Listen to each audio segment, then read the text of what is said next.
સીતાફળીનું ઝાડ, ચીકુડીનું ઝાડ અને બ્રોકલી હતી, નર પપોયા હતા. મસ્ત મજાના અંજીર આવી ગયા છે. એટલી બધી આમલી આવી છે ને એની વાત જ નહીં, ઢકલો. તો જય માતાજી, જય દ્વારકાધીશ ગાઈસ. તો સ્વાગત છે ફરીથી તમારું બધાનું મારા એક નવા વ્લોગમાં.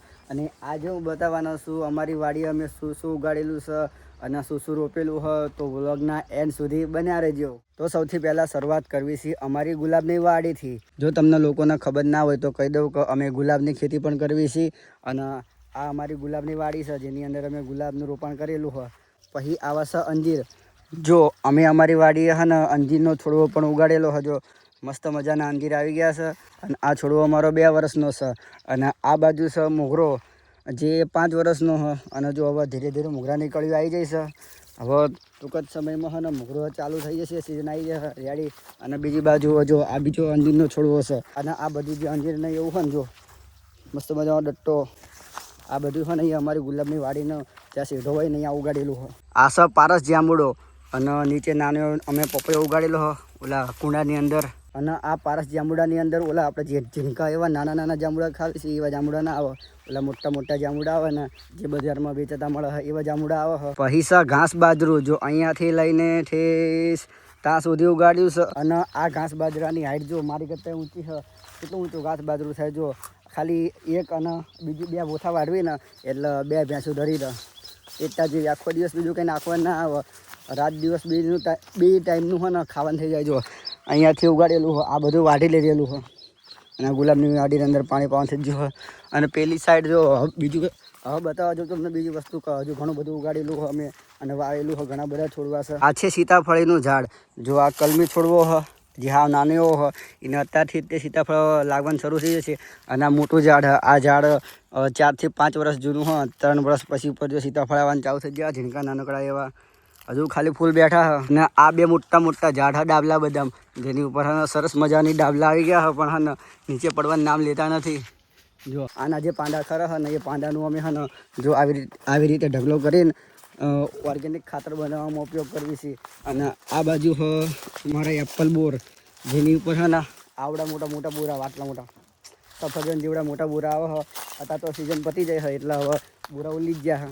અને આ સાઈડ અમે પાંદડિયું વાવેલું હોય એ હા ને અમારે ભેંસોને ખવડાવવા માટે અહીંયાથી વાઢીને ડાયરેક્ટ અહીંયા નાખી દેવાનું. અને ગાઈસ અમારા ઘરની એક્ઝેક્ટ સામે એટલે કે જો અહીંયા હા ને આંબલીનું ઝાડ રોપેલું હોય એટલે ઉગાડેલું છે પહેલાં જ હતું. જો એની ઉપર એટલી બધી આંબલી આવી હોય ને એની વાત જ નહીં, ઢકલો લદ્દડ આંબલી આવી હોય. અને અહીંયા જાંબુડા હતા પણ એ રોડ બન્યો ને ત્યાં કાઢી નાખ્યા.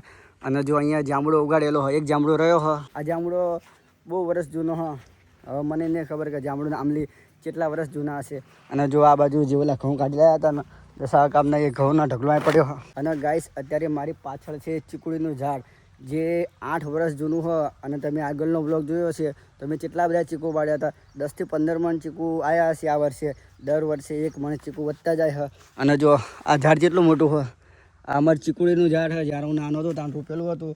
અને તમને લાલ જામફળીનો છોડ ઝાડ પણ બતાવું. ઝાડ નહીં પણ છોડ કહીએ કાંઈ પણ અમે કટિંગ કરી નાખ્યું એટલે ઘણો મોટો થઈ ગયો. જો આ લાલ જામફળીનું જે છોડ હોય અને આની ઉપર લાલ ઓલા ગુલાબી ના આવતા પિંક જામફળ. અને આ બાજુ છે મીઠા લીમડાનું ઝાડ. તમે જોયું છે કે મીઠી લીમડીનો નાનો છોડ હોય બટ હા ને જો અમારી જમીન બહુ પાવરફુલ અને ફળદ્રુપ હોય એટલા માટે જો આ ઝાડ થઈ ગયું મોટું દઈને. અને એની પાછળ જે આપણે ઓલી બદામો ખાવી છે ને એનું ઝાડ પણ વાવેલું હોય. પહેલાં અમારા ઘરે બહુ બદામો હતી પણ ધીરે ધીરે બધું વિલુપ્ત થઈ ગયું.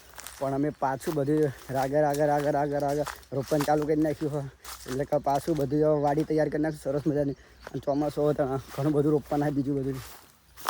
અને આ નવા લીમડા ઉગાડી દીધા છાયા માટે. અને ગાઈસ અમારા આંબલીના ઝાડ ઉપર એટલી બધી આંબલી હોય એની વાત જ ના થાય. તો અત્યારે જાઉં છું બીજા કૂવો ત્યાં શું શું ઉગાડેલું હોય એ તમને બતાવું. ગાઈસ અત્યારે હું બીજા કૂવે આવી ગયો છું. અને જો અહીંયા સીતોડીના ઝાડ વાવેલા છે એટલે કે રોપેલા છે. અને ગાઈસ જો અહીંયા પણ હા ને જો બદામનું ઝાડ છે. આ બદામનું ઝાડ છે. અને આ રહ્યું ને એ ઓલી જે મોસંબી એટલે કે આપણે જે સંતરા આવે છે ને એનું ઝાડ રોપેલું હોય. અને અહીંયા હા એટલે જે ચોળા આવે ને ચોળા તો કેટલા મોટા ચોળા આવડા મોટા મોટા ચોળા છે ને એ અહીંયા ઉગાડેલા છે.